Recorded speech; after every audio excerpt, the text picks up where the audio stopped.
Aux côtés d'Happy et ses amis, découvre le monde et réponds à des questions fascinantes. Pour ne rien manquer de leurs aventures, abonne-toi à notre chaîne YouTube en activant la cloche. Pourquoi parfois mes vêtements deviennent trop petits? En voilà une bonne question. Pour y répondre, regardons ces radiographies d'un enfant à 6 ans, puis à 7 ans. Une radiographie, c'est un peu magique. Elle permet de voir à l'intérieur du corps, comme si on avait des yeux à rayons X. En observant bien, tu remarques que la taille du jeune garçon a changé. Il est plus grand qu'avant. Et d'où vient cette augmentation? De ses os, pardi. On appelle cela la croissance. Mais elle ne concerne pas que la taille. Ta masse aussi change, et ta pointure aussi. Et oui, plus tu vieillis, plus tu prends de la taille et de la masse. Tu dois donc changer de vêtements tout au long de ta croissance. Comment peut-on voir que l'on grandit? Pour observer ta croissance, tu peux prendre des mesures à différents moments de l'année. Si tu veux suivre l'évolution de ta taille, tu peux utiliser une toise. Tu sais, celle que tu trouves chez ton médecin. Elle dispose de graduations en mètres et en centimètres. Si tu souhaites observer ton changement de masse, tu peux te servir d'une balance spéciale, le pèse-personne. Elle affiche ta masse en kilogrammes. Et la taille de tes pieds? Il existe un pédimètre qui te permet de connaître ta pointure et ainsi de t'acheter des chaussures adaptées.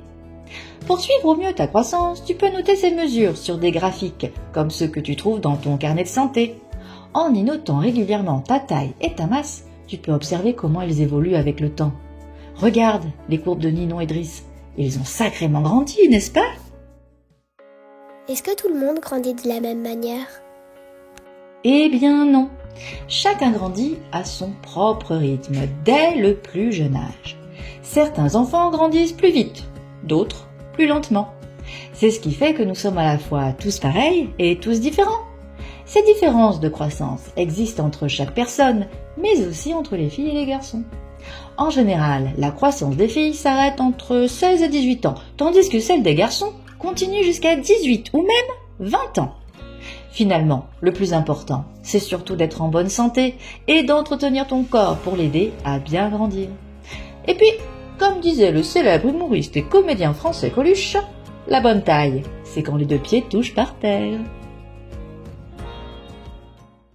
Tu sais maintenant que tout au long de ta croissance, tu peux suivre l'évolution de ta taille, ta masse et ta pointure grâce à différents outils de mesure et aux courbes de ton carnet de santé. Chacun grandit à son rythme, le plus important étant d'être en bonne santé. Retrouvez-nous pour en savoir plus sur Questionner le monde en téléchargeant la séquence complète disponible avec cette vidéo et correspondant à votre niveau de classe. Vous trouverez la fiche de préparation, un quiz, une fiche d'exercice pour vos élèves, la trace écrite et une évaluation. Utilisez les liens dans la description ou directement sur le site passeeducation.fr.